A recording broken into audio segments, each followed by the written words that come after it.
Are you really laughing at an old sailor while the flag rope clicks in the morning wind?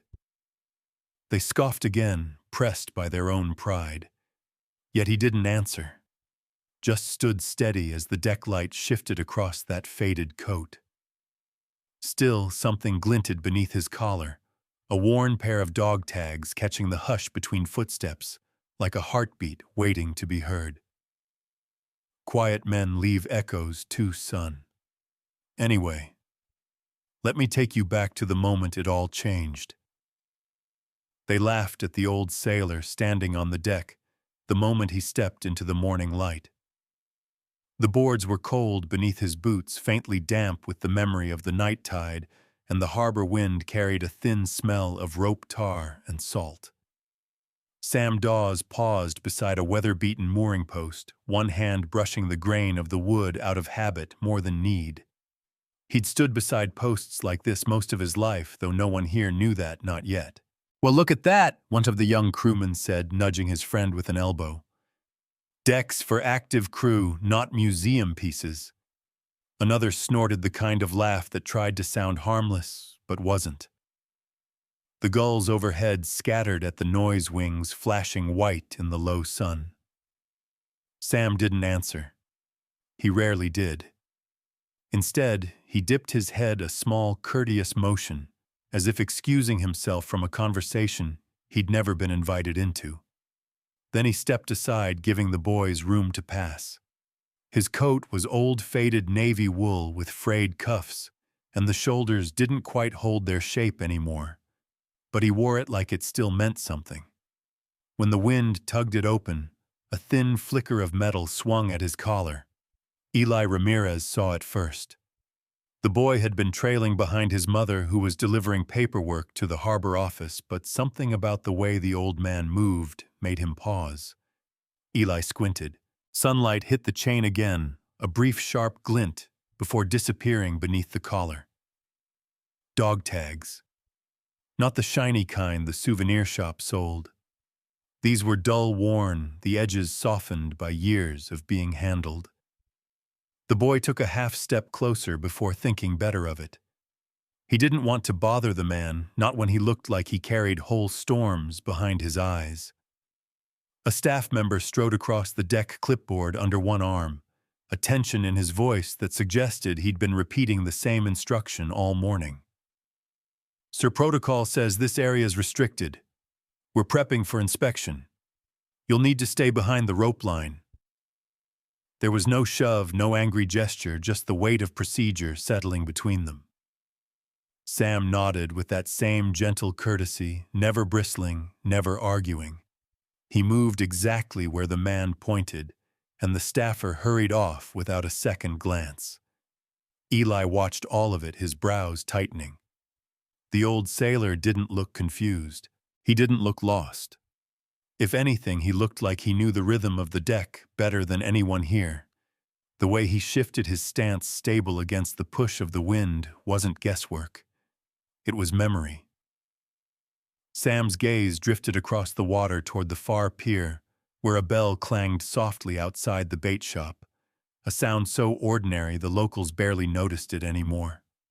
The morning light spread slowly across the harbor, catching on coils of rope on metal railings on the silver backs of fish crates. Everything gleamed except the old coat on his shoulders. The boy's mother called from a distance, distracted by forms and signatures. Eli didn't answer yet. Something about the old sailor held him still. Maybe it was the coat. Maybe it was the tags. Maybe it was simply the quiet dignity of someone who didn't need to defend himself to be steady.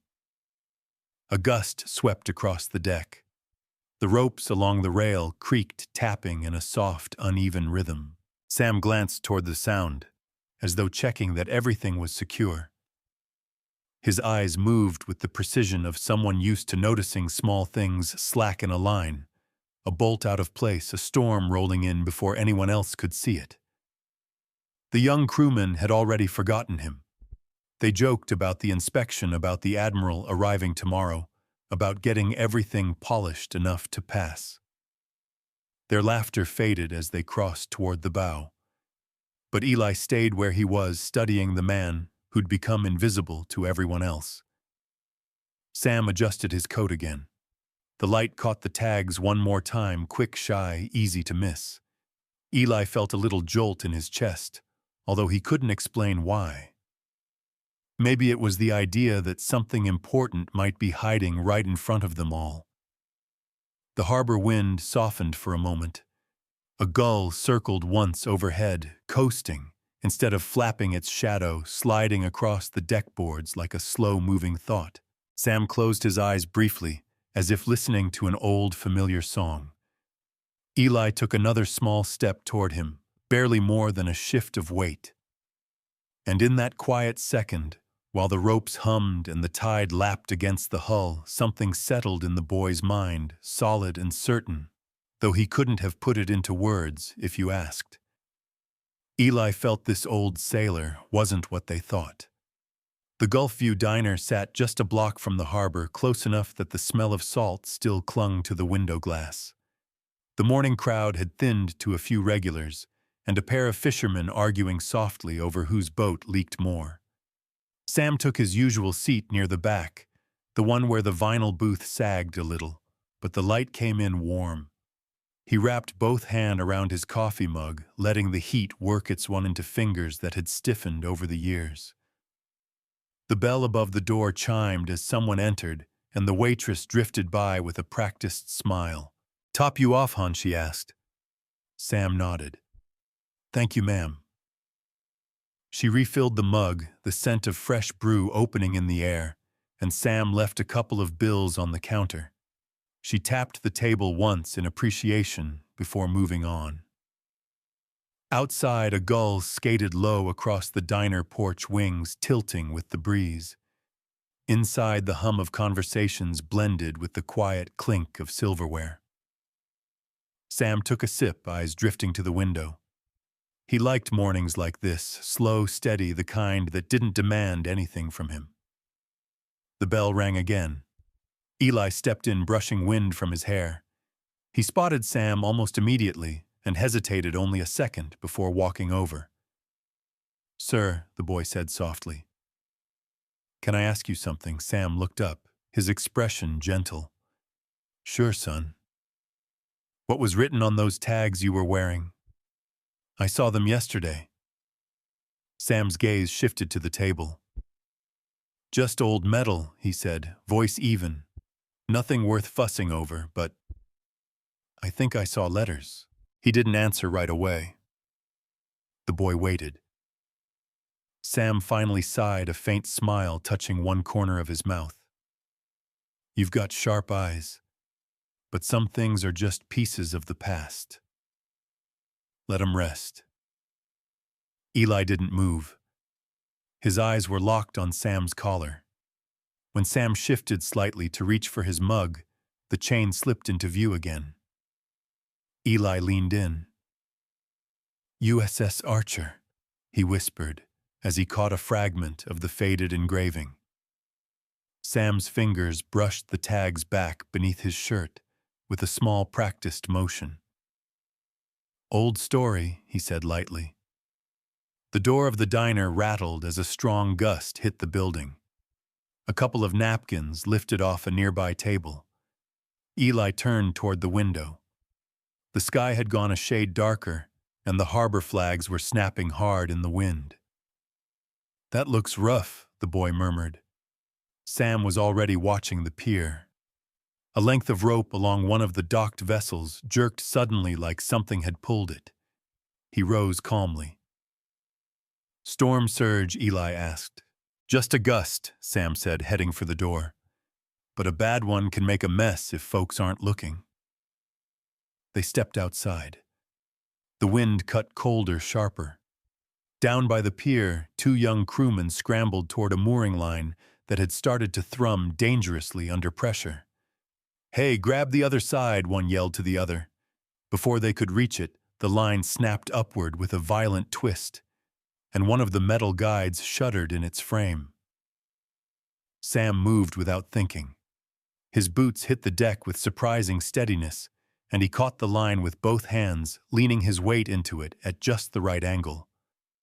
The crewman stared at him wide-eyed as he anchored the rope until the worst of the gust passed. "Easy," Sam said. "She's just talking."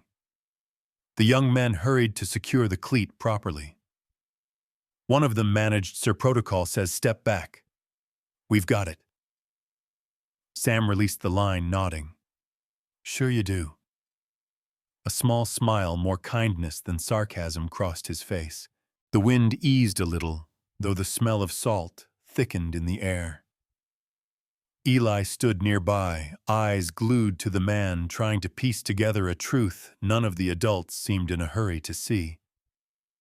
The sun broke through a thin pocket in the clouds, lighting the spray where it lifted from the harbor's edge. Tiny grains of salt floated in the beam like silver dust. Eli watched them drift, feeling something shift again, quietly, but unmistakably, in the space between what people assumed and what actually was. Sam dusted his hands on his coat, calm, as if the moment had never been dangerous at all.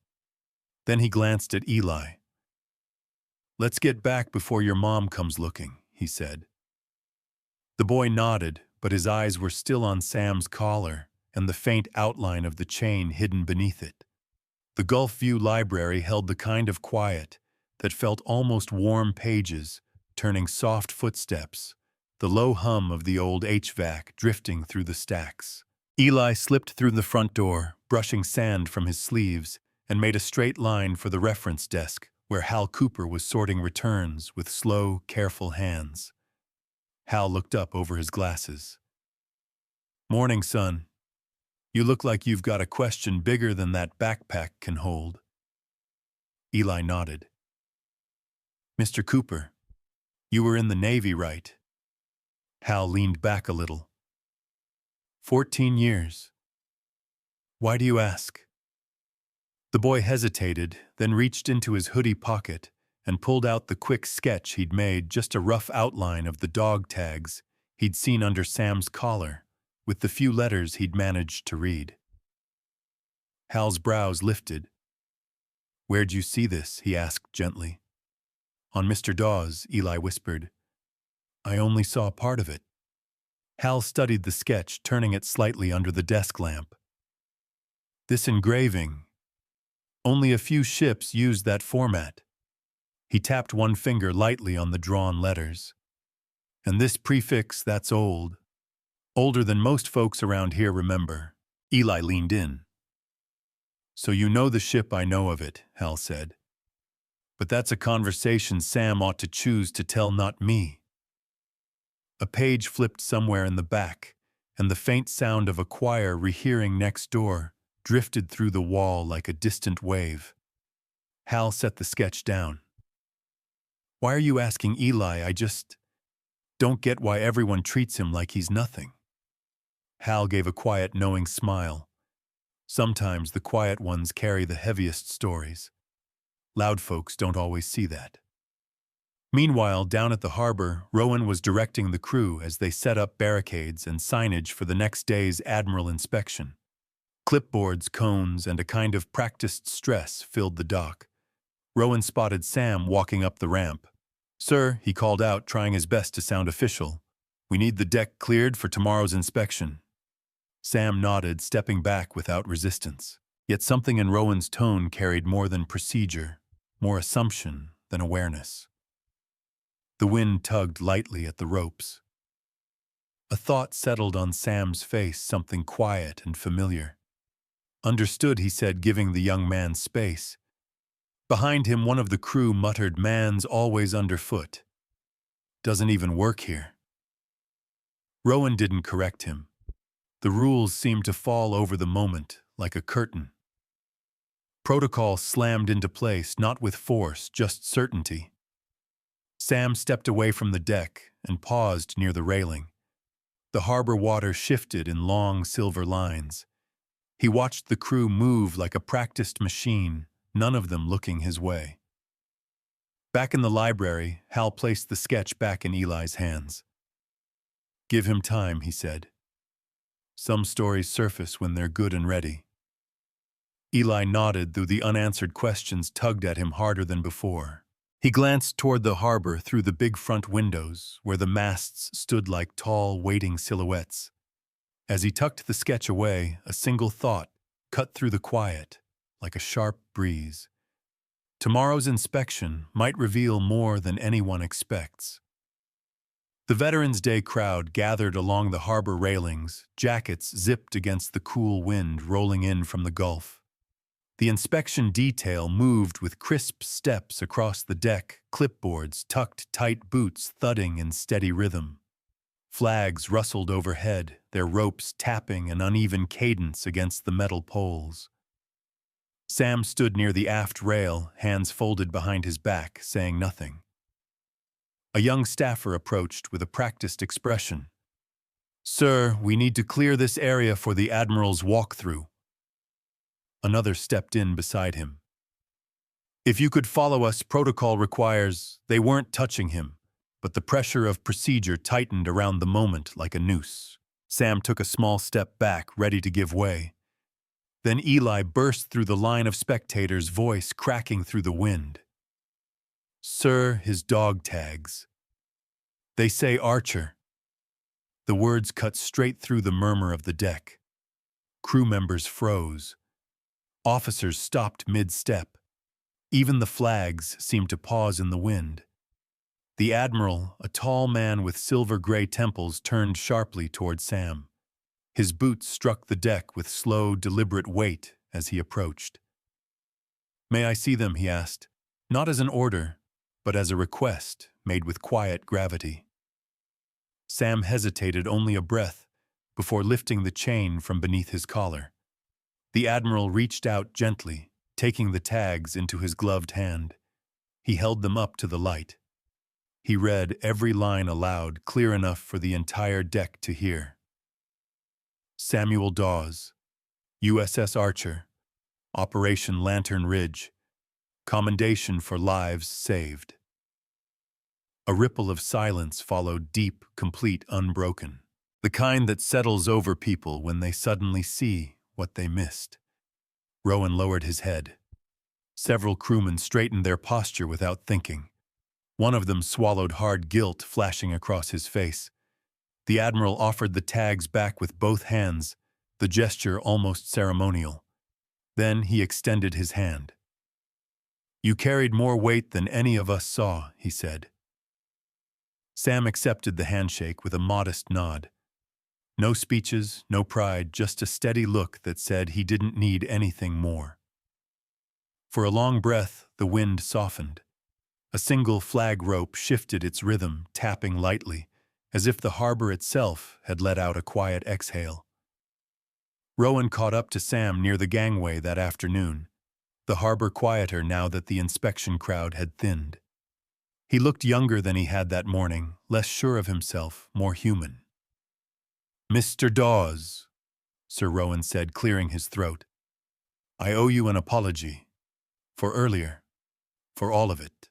Sam gave a small nod, the kind that accepted without making the other man drown in shame. Inside the harbor office, sunlight fell in long amber lines across the bulletin wall. Someone had already set a small wooden frame on the counter. Sam's dog tags rested inside it, photographed, printed, and honored with a simple brass label beneath. USS Archer, Samuel Dawes, in quiet service. A couple of the younger crew stepped in behind Rowan. "Sir," one of them said, rubbing the back of his neck, "thanks for helping with the line yesterday. We didn't really see what you were doing for us." Sam only smiled, that steady kind of smile that made loud boys go quiet. Later at the post office, the usual chatter filled the room, stamps being torn, envelopes slid across lacquered counters, a radio playing something soft and old. A small, elderly woman looked up from a community newsletter, her eyes widening as she scanned the headline. "You're Sam Dawes?" she asked. "My brother served with you." Sam adjusted his cap, caught off guard, but warmed.